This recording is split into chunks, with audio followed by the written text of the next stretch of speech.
कभी कभी मुझे बहुत हैरानी होती है जब मुझसे पेशेंट्स आके ओपीडी में ये पूछते हैं कि डॉक्टर क्या प्रेगनेंसी में अल्ट्रासाउंड कराना सेफ़ है।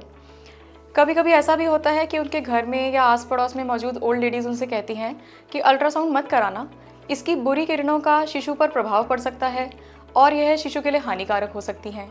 यहाँ तक कि कुछ लेडीज़ तो ये भी सलाह देती हैं कि जब हमारे ज़माने में अल्ट्रासाउंड नहीं होते थे तो क्या हमने बच्चे पैदा नहीं किए।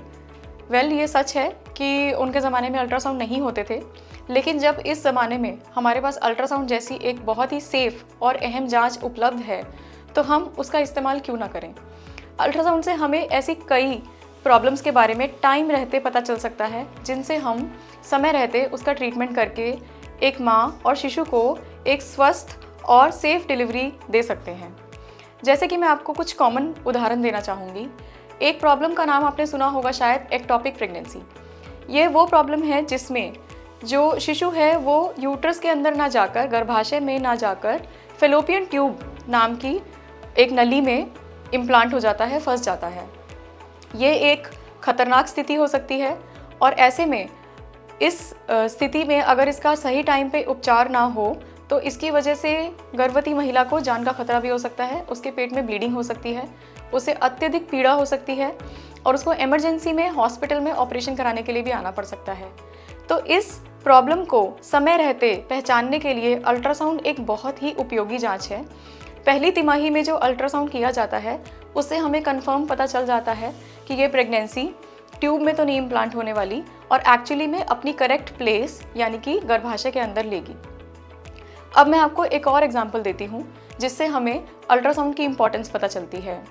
कभी कभी किसी शिशु में कोई जेनेटिक प्रॉब्लम या कोई इस प्रकार की मालफॉर्मेशन या आनुवांशिक विकृति हो सकती है जिससे कि वह शिशु गर्भ के अंदर स्वस्थ ना रह सके, या हो सकता है पैदा होने के बाद उसकी लाइफ बिल्कुल भी सही तरीके से ना चल पाए और हम इस प्रॉब्लम का इलाज भी ना कर पाएँ।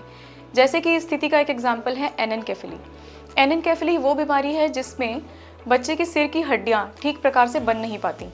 ऐसे ही बच्चे की ब्रेन और स्पाइनल कॉर्ड से रिलेटेड कुछ ऐसी प्रॉब्लम्स हैं, कुछ हार्ट से रिलेटेड प्रॉब्लम्स हैं जिनका कि इलाज हो पाना संभव नहीं है।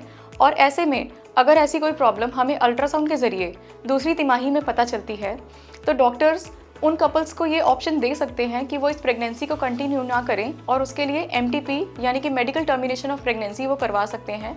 यह सरकार के द्वारा भी 20 हफ्ते तक मान्यता प्राप्त है। उसके बाद आगे एग्जाम्पल के तौर पे आगे चलते हैं। तीसरी तिमाही में एक अल्ट्रासाउंड होता है जिसे कि ग्रोथ स्कैन कहा जाता है।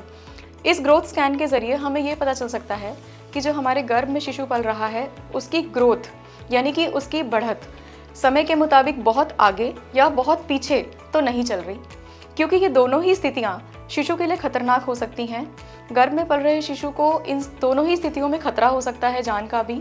इसीलिए यदि डॉक्टर इन प्रॉब्लम्स को समय पे पहचान लें तो दवाइयों के द्वारा, इंजेक्शन के द्वारा इन चीज़ों का इलाज हो सकता है।